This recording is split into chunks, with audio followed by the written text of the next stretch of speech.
De Deus. Amém. Amém? Amém. Estende as mãos para cá. Amém? Amém. Irmãos, dê total atenção à palavra. Aleluia. Chegou a dizer aqui é Deus.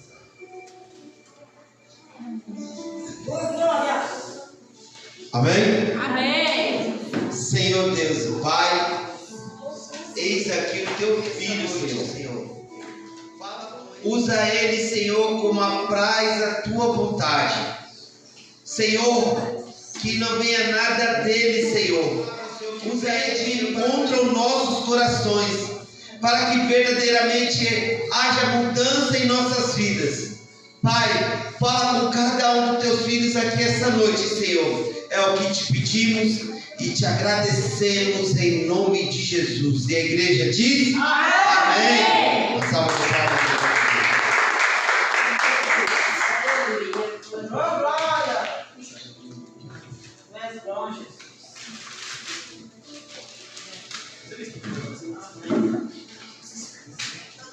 Graças a paz, igreja. Amém. Glória a Deus pela vida de cada um. Nessa noite, o Senhor tem uma palavra de vida para os nossos corações assim.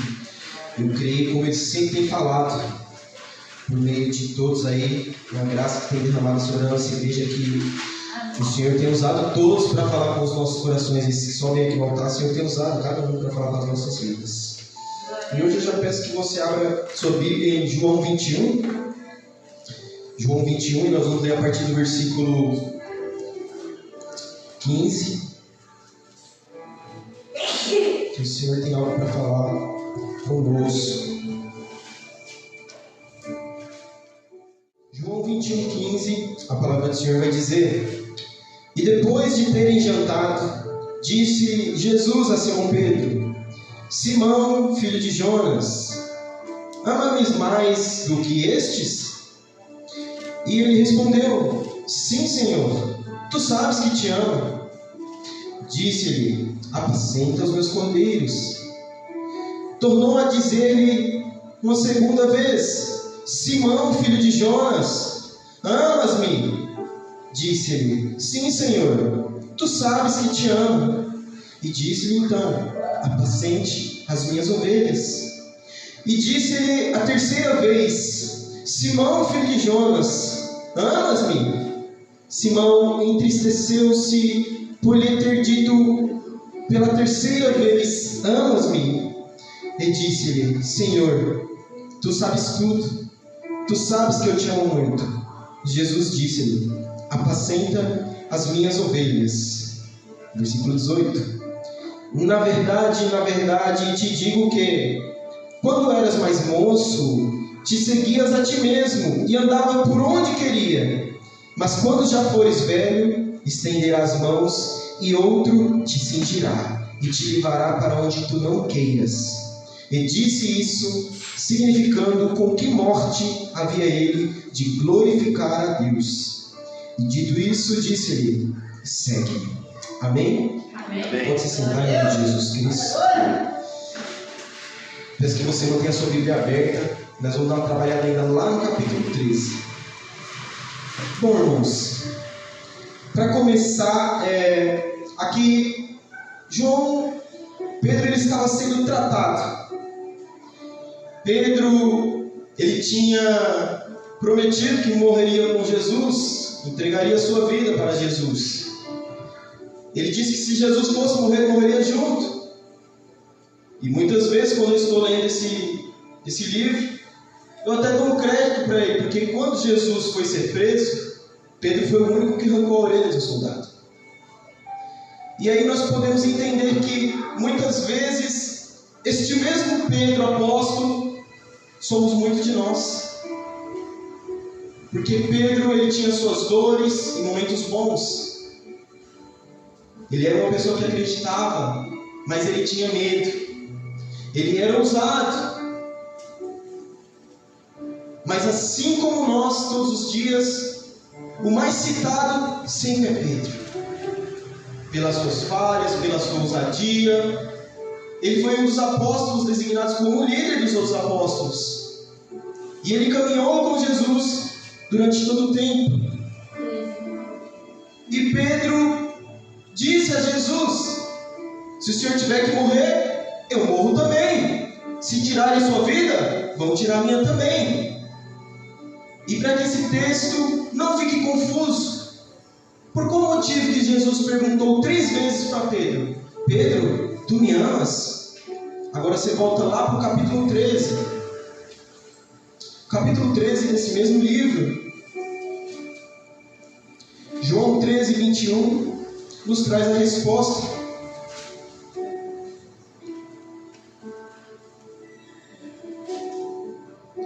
João 13, a partir do 21, nós vamos ler até o 37.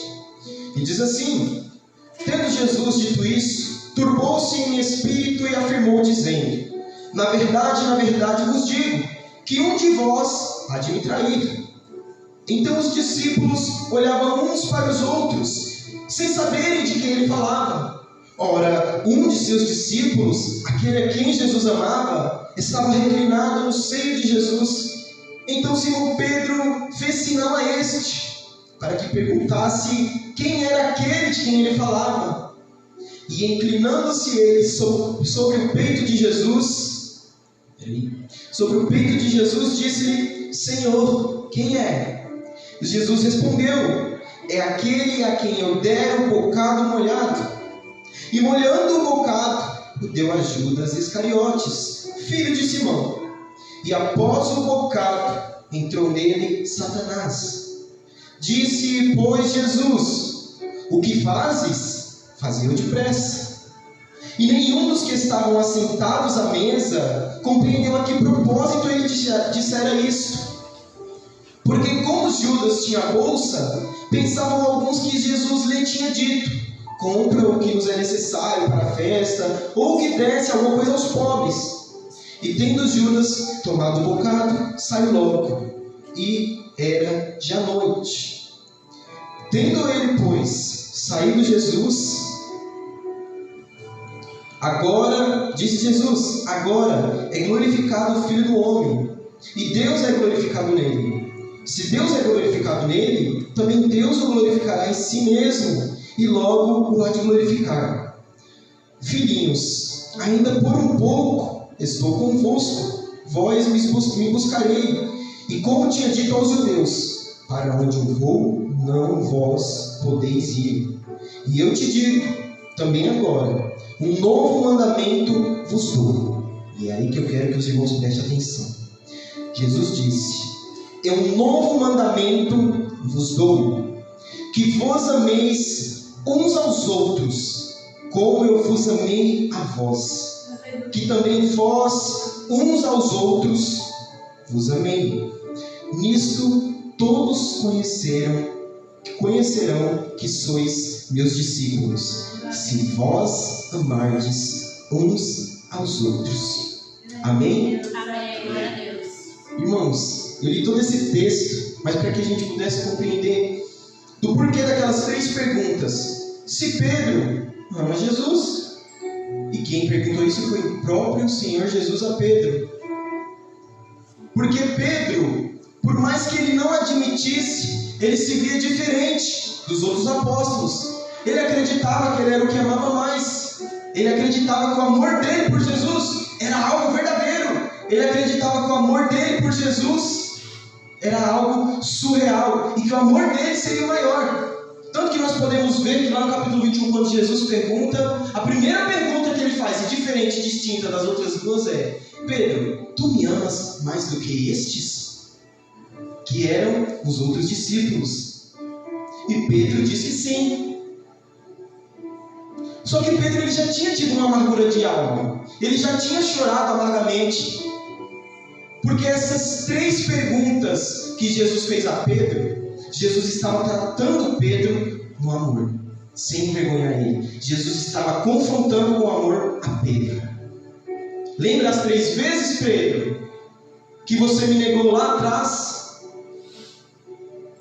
Em seguida o galo cantou. Todas as ovelhas se dispersaram, como dizia a palavra. Todo mundo fugiu.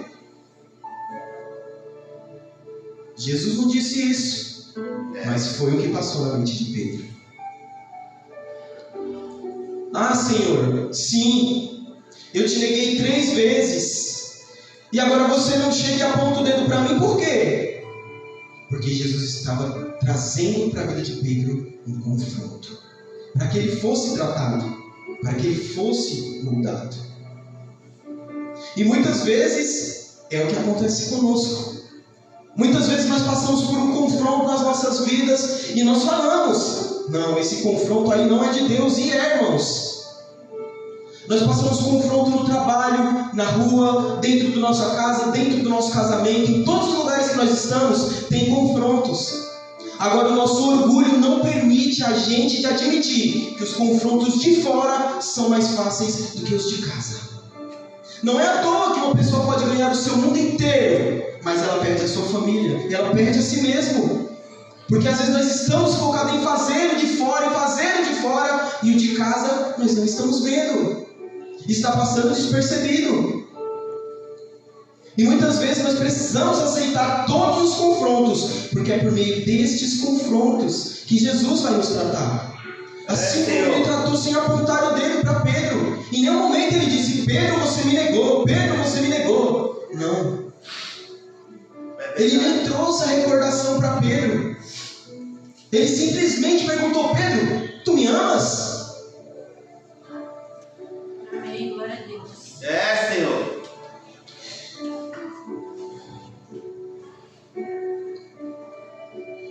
E sempre, irmãos, sempre vai ter pessoas, se quer sejam de passagem pelas nossas vidas, se quer sejam pessoas que estão e vão ficar, quer seja no trabalho, quer seja na faculdade, quer seja em casa, quer seja no trabalho, onde seja, vai ter pessoas que vão nos confrontar ou nos afrontar, porque são duas coisas diferentes. A afronta é de alguém que vem para te provocar, mas o confronto, ele é de alguém que vem, sim, para edificar na sua vida, para você ser tratado de algo.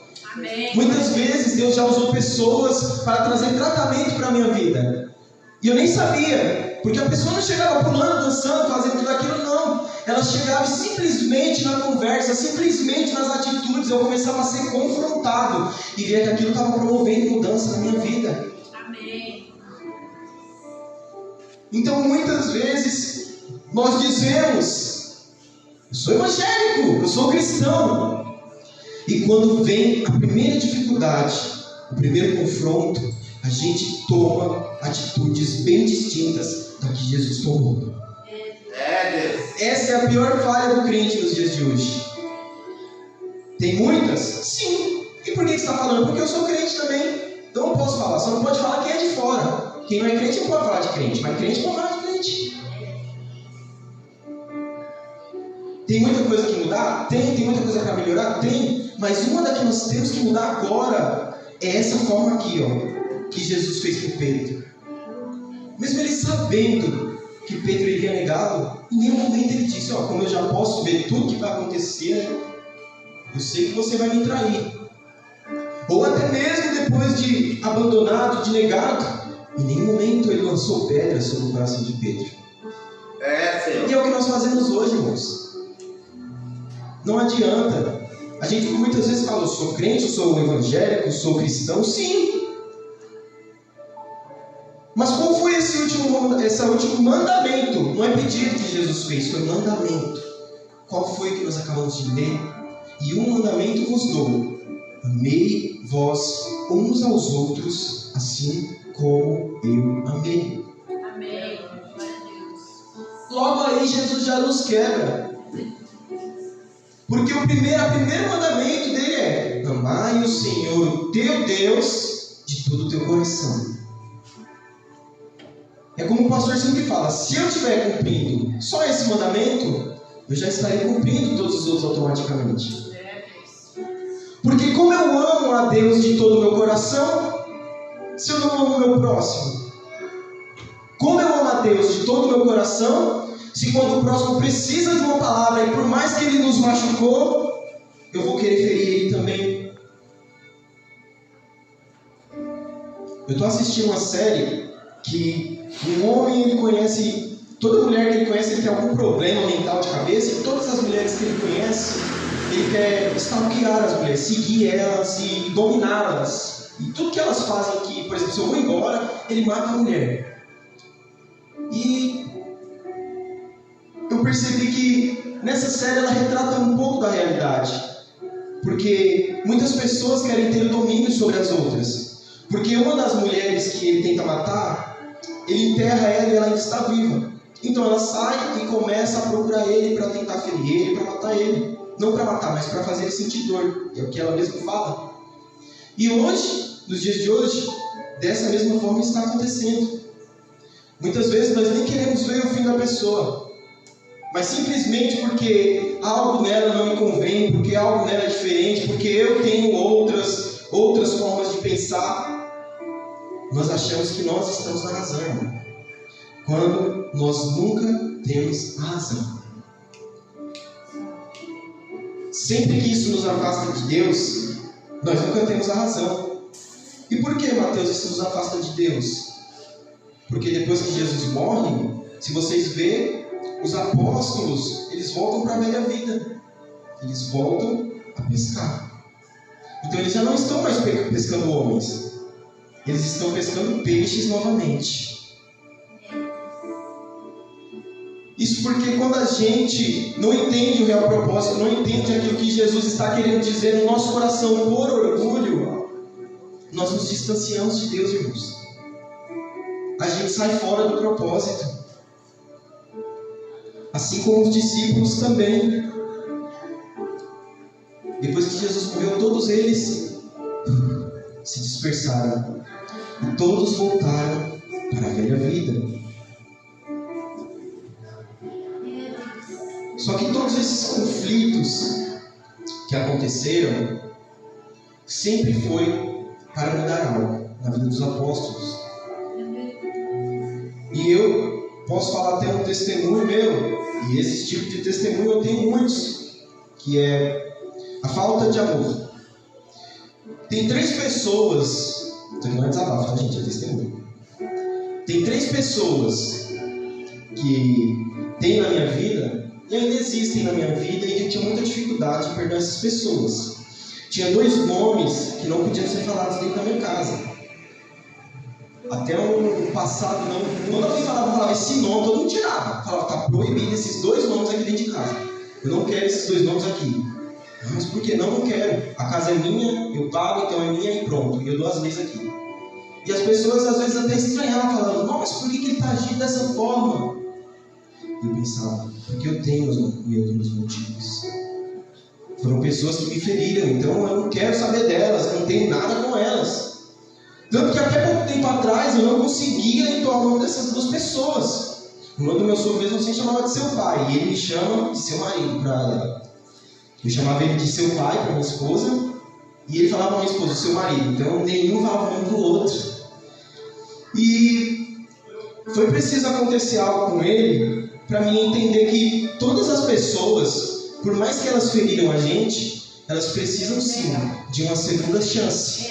Elas precisam de uma segunda oportunidade, assim como Jesus deu para nós também uma segunda oportunidade.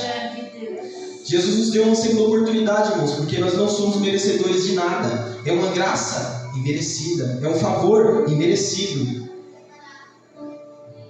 Tudo que Jesus tem feito.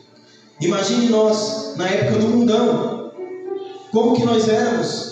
Pode ter certeza que muitas pessoas olhavam para nós e falavam, ó, esse daí, ó, ele nunca vai ser nada. Essa daí, vive desse jeito aí. Só que quando Jesus entra com seu amor, as coisas mudam. E a gente começa a sentir no nosso coração que essas pessoas que machucaram e feriram a gente um dia, não vão ter perdão. Essa pessoa me machucou, ela não vai ter perdão. Essa pessoa me machucou, então Jesus não vai perdoar ela. Como se nós fôssemos um filho unigênito do Pai. E acreditamos que somente nós que temos motivos para ser perdoados. Sendo que muitas das vezes é muito mais fácil. Foi igual esses dias eu estava falando para alguém. Morreu um conhecido nosso. E eu estava conversando com a minha irmã. E aí a minha sobrinha, de 6 anos, irmão, ele morreu, né? Mas ele não vai pro céu não, porque ele usava droga. Eu falei, mas quem é você? É justiceira? Não. E se ele pediu perdão no último momento da vida dele, no último fôlego de vida que sobrou, ele abriu o coração dele para o Senhor e pediu perdão? E aí?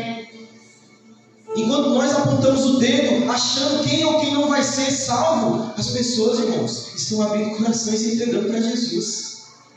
E nós estamos ficando só no julgamento. Não sei o que aconteceu com ele, mas para uma criança tão pequena, já está sendo levado pela religiosidade. Porque nós não sabemos, irmãos, o que verdadeiramente aconteceu com a vida dele. Mas é esse tipo de coisa que nós temos tirado da nossa cabeça. Porque de alguma forma, uma criança de 8 anos de idade não tem entendimento para pensar numa coisa dessa. E como que ela falou isso? Porque viu alguém falando também. É por isso que eu falo, irmãos, muitas pessoas estão aí fora, vendo o nosso exemplo. Estão vendo o nosso modelo, vendo como nós andamos, vendo como nós se vestimos, vendo se vamos falhar em algo, vendo se estamos seguindo da maneira correta. E o que essas pessoas têm visto ao nosso respeito? Somos cristãos? Verdadeiramente? Nós perdoamos? Nós damos o amor merecido a todas as pessoas? É esse que eu quero me perguntar. Eu lembro que eu tinha minhas 3 irmãs, na época eram todas mais novas, né? Tendo eu e Tainá como os mais novos. Janaína, que é a esposa do Marcelo, saiu bem cedo de casa, né? Acho que quando ela tinha 15 a 16 anos, ela já foi morar com o marido dela, e glória a Deus, estão ela até hoje. 7 filhos só, não nada demais. E glória a Deus pela vida deles, estão aí juntos até hoje. O que eu passei? Eu fui uma criança que tive muitas doenças, ficava internado, quase morrendo. Eu tinha epilepsia, tomava Gardinal. Eu tive bronquite, tive pneumonia. Tinha vez que eu ia para o hospital com 43 graus de febre, roxo. E ele fala até hoje essa história, toda vez quando nós vamos lá, ele fala, ele foi roxo, meu, pro hospital, assim, recém-nascido eu era. Eu pensei que ele estava morto já, não estava morto. Só que Deus tinha um propósito, irmão. Em todos os momentos difíceis, ele sempre esteve lá. Enquanto muitas vezes aí, eu sentei para elas e falo, pai, como você me ajudar? Tem sim. Pai, posso passar o final de semana na sua casa? Pode sim. E direto ele fala, posso levar o Daniel lá para casa? Fala, não deixa eu ir.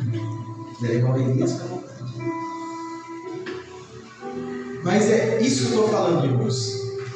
Muitas vezes as pessoas vão causar estragos para nós dentro do nosso coração. Mas nós não devemos tomar essas dificuldades, esses momentos ruins, e colocar em cima da pessoa um chaveirinho, relembrando aquela maldade que ela fez. Nós devemos sempre falar, Senhor, se você perdoou aqueles que chicoteavam o Senhor, se você perdoou aqueles que bateram prego no Senhor, se o Senhor perdoou aqueles que estavam verdadeiramente, tinham cometido um crime do seu lado, eram ladrões, por que eu tenho que ser diferente? Porque Jesus, ele diz, assim como eu, amai vós uns aos outros. Então Jesus, ele nunca fez acepção de pessoas. Jesus, o intuito dele sempre foi mudar algo nas nossas vidas. Jesus sempre quis dar um novo recomeço. Jesus, ele quer falar para você nessa noite, filho, é hora de recomeçar. Deixa isso para trás. E qual é a dificuldade? O nosso orgulho. Irmãos, eu tive um sonho muito estranho umas noites atrás, e eu acho que foi até dessa forma que eu cheguei nesse versículo, porque eu sonhei que eu estava em um lugar escuro, sim, e tinha uma mulher que ela estava endemoniada na minha frente. Só que ela não estava falando nada, mas eu sabia que ela estava endemoniada. Eu não sei o porquê. Eu lembro que nesse momento eu pus a mão na cabeça dessa mulher e comecei a repreender. Falei, sai, tá amarrado, em nome de Jesus, tal, né?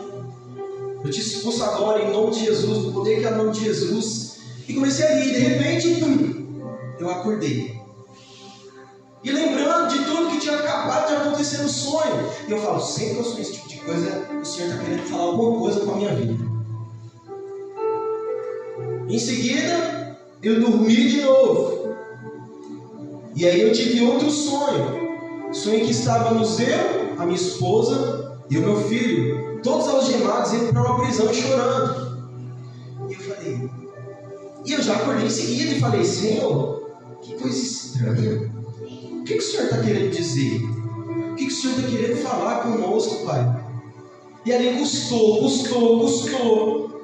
Mas quando eu comecei a ler essa passagem, o Senhor falou, tem muitas pessoas, meu filho, que estão precisando sim ser libertas. E não é demônio, é ser libertas de traumas do passado, é ser libertas de escolhas erradas, é ser libertas de prisões que as pessoas vêm trazendo lá do passado e prejudicando a caminhada de hoje. Deus. Então muitas vezes se fosse, não, mas a gente vai ser preso porque o diabo está tramando contra nós. Não. Esse sonho faz a gente refletir e querer mudar. Querer tirar essas coisas que algemam as nossas vidas, esse passado que nos atormenta e começar e recomeçar.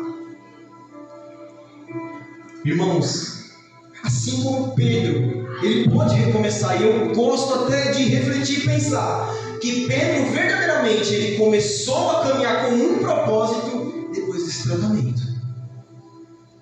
Porque Pedro primeiro negou, depois Pedro voltou ao velho homem, foi pescar.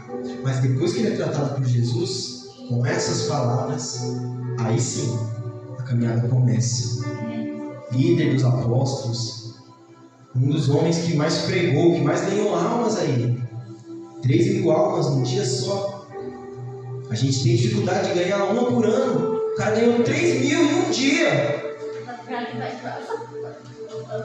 Entendeu, irmãos? Isso daí não é glória para Pedro, é o Espírito Santo.